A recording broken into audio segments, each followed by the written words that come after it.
وہ ذات پاک ہے جو ایک رات اپنے بندے کو مسجد الحرام یعنی خانہ کعبہ سے مسجد اقصی یعنی بیت المقدس تک جس کے گردا گرد ہم نے برکتیں رکھی ہیں لے گیا تاکہ ہم اسے اپنی قدرت کی نشانیاں دکھائیں۔ بے شک وہ سننے والا اور دیکھنے والا ہے۔ اور ہم نے موسیٰ کو کتاب عنایت کی تھی اور اس کو بنی اسرائیل کے لیے رہنما مقرر کیا تھا کہ میرے سوا کسی کو کارساز نہ ٹھہرانا۔ اے ان لوگوں کی اولاد جن کو ہم نے نوح کے ساتھ کشتی میں سوار کیا تھا، بے شک نوح ہمارے شکر گزار بندے تھے۔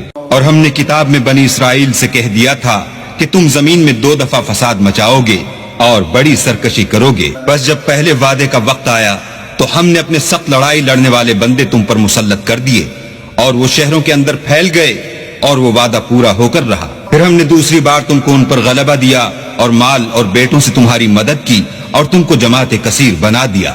اگر تم نیکوکاری کرو گے تو اپنی جانوں کے لیے کرو گے اور اگر اعمال بد کرو گے تو ان کا وبال بھی تمہاری جانوں پر ہوگا۔ پھر جب دوسرے وعدے کا وقت آیا تو ہم نے پھر اپنے بندے بھیجے تاکہ تمہارے چہروں کو بگاڑ دیں، اور جس طرح پہلی دفعہ مسجد بیت المقدس میں داخل ہو گئے تھے اسی طرح پھر اس میں داخل ہو جائیں، اور جس چیز پر غلبہ پائیں اسے تباہ کر دیں۔ امید ہے کہ تمہارا پروردگار تم پر رحم کرے، اور اگر تم پھر وہی حرکتیں کرو گے تو ہم بھی وہی پہلا سلوک کریں گے، اور ہم نے جہنم کو کافروں کے لیے قید خانہ بنا رکھا ہے۔ یہ قرآن وہ رستہ دکھاتا ہے جو سب سے سیدھا ہے، اور مومنوں کو جو نیک عمل کرتے ہیں بشارت دیتا ہے کہ ان کے لیے اجر عظیم ہے، اور یہ بھی بتاتا ہے کہ جو آخرت پر ایمان نہیں رکھتے ان کے لیے ہم نے دکھ دینے والا عذاب تیار کر رکھا ہے۔ اور انسان جس طرح جلدی سے بھلائی مانگتا ہے اسی طرح برائی مانگتا ہے، اور انسان جلد باز پیدا ہوا ہے۔ اور ہم نے دن اور رات کو 2 نشانیاں بنایا ہے، رات کی نشانی کو تاریک بنایا اور دن کی نشانی کو روشن، تاکہ تم اپنے پروردگار کا فضل یعنی روزی تلاش کرو اور برسوں کا شمار اور حساب جانو۔ اور ہم نے ہر چیز کی بخوبی تفصیل کر دی ہے، اور ہم نے ہر انسان کے اعمال کو بصورت کتاب اس کے گلے میں لٹکا دیا ہے، اور قیامت کے روز وہ کتاب اسے نکال دکھائیں گے جسے وہ کھلا ہوا دیکھے گا۔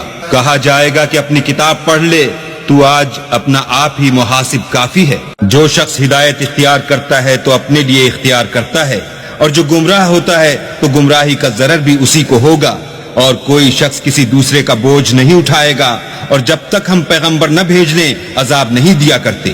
اور جب ہمارا ارادہ کسی بستی کے ہلاک کرنے کا ہوا تو وہاں کے آسودہ لوگوں کو فوائش پر معمور کر دیا، تو وہ نافرمانیاں کرتے رہے، پھر اس پر عذاب کا حکم ثابت ہو گیا اور ہم نے اسے ہلاک کر ڈالا۔ اور ہم نے نوح کے بعد بہت سی امتوں کو ہلاک کر ڈالا، اور تمہارا پروردگار اپنے بندوں کے گناہوں کو جاننے اور دیکھنے والا کافی ہے۔ جو شخص دنیا کی آسودگی کا خواہش مند ہو تو ہم اس میں سے جسے چاہتے ہیں اور جتنا چاہتے ہیں جلد دے دیتے ہیں، پھر اس کے لیے جہنم کو ٹھکانہ مقرر کر رکھا ہے جس میں وہ نفرین سن کر اور درگاہ خدا سے راندہ ہو کر داخل ہوگا۔ اور جو شخص آخرت کا خواستگار ہو اور اس میں اتنی کوشش کرے جتنی اسے لائق ہے، اور وہ مومن بھی ہو، تو ایسے ہی لوگوں کی کوشش ٹھکانے لگتی ہے۔